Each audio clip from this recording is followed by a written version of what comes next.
আসছে 22 জানুয়ারি রোজ বৃহস্পতিবার। BNP chairman Tarique রহমানের সফরকে ঘিরে উৎসবের নগরীতে পরিণত হয়েছে সিলেট। মাইকিং, মিছিল, মিটিং সব আয়োজনে দলের নেতাকর্মীদের স্বতঃস্ফূর্ত উপস্থিতি, সর্বস্তরের জনগণের মাঝেও ব্যাপক উৎসাহ উদ্দীপনা।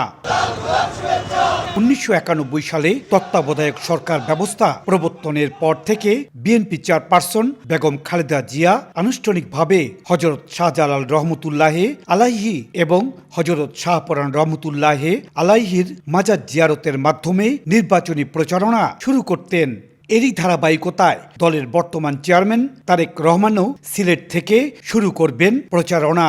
সর্বধর্ম গোত্র বর্ণের মানুষরা অধীর অপেক্ষায় আগ্রহ নিয়ে বসে রয়েছে তারেক রহমানের পবিত্র মাটি সিলেটে এক নজর দেখার জন্য। সাধারণ জনগণ যারা রাজনীতিতে জড়িত নয়, তারা শুধু জামাইয়ের মুখের একটি কথা শোনার জন্য এবং স্বচক্ষে দেখার জন্য সমস্ত সিলেটে উৎসবে পরিণত হয়েছে। উনি মাজার জিয়ারতের মাধ্যমে উনি এই পবিত্র নগরী মাটি থেকে নির্বাচনী কার্যক্রমগুলো শুরু করবেন, যেটি বেগম খালেদা জিয়া করেছিলেন, এবং যে মাঠে উনি বক্তব্য দেবেন এই মাঠে এর আগে বেগম খালেদা জিয়া ভাষণ দিয়েছেন আপনি জানেন, এবং তারও আগে শহীদ রাষ্ট্রপতি জিয়াউর রহমান উনি যখন 78-এ সিলেট এসেছিলেন তখন এই মাঠে উনি জনসভায় বক্তব্য দিয়েছেন। দলের চেয়ারম্যানের সফর সফল করার লক্ষ্যে সিলেট জেলা ও মহানগর বিএনপি বিস্তারিত কর্মসূচি জানিয়েছে।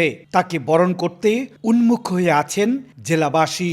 তারা চাচ্ছেন যে তারা নিজ চোখে দেখবেন, তো এই জন্য আমাদের আবার একটা ব্যবস্থাও করা হচ্ছে যে আমরা নিরাপত্তা বেষ্টনী দিয়ে নারীদেরকে বসার ব্যবস্থা করা হচ্ছে। ইনশাল্লাহ সেদিন প্রচুর নারী সমাগম হবে। আমরা প্রত্যাশা করছি স্মরণকালের সর্ববৃহৎ জনসমাবেশ সিলেটে হবে এবং এর মাধ্যমেই সমস্ত বাংলাদেশের নির্বাচনী যেহেতু কার্যক্রম শুরু হবে, আমরা আশা করছি এর প্রতিফলনও সমস্ত বাংলাদেশে ছড়িয়ে যাবে। এদিকে বিএনপি চেয়ারম্যানের সফর নির্বিঘ্ন রাখতে নেওয়া হয়েছে বাড়তি নিরাপত্তা ব্যবস্থা। আমরা আশা করছি যে বিএনপির সম্মানিত চেয়ারম্যান জনাব তারেক রহমানের এই যাত্রা, অবস্থান, জনসভা এগুলো নির্বিঘ্ন হবে ইনশাল্লাহ। বিএনপি চেয়ারম্যান তারেক রহমান 21 জানুয়ারি আকাশপথে সিলেটে পৌঁছানোর পর 22 জানুয়ারি সকালে মাজার জিয়ারত শেষে বেলা 11টায় নির্বাচনী জনসভায় যোগ দেবেন। এরপর সড়ক পথে ঢাকা যাওয়ার পথে বেশ কয়েকটি জনসভায় বক্তব্য দেবেন তিনি।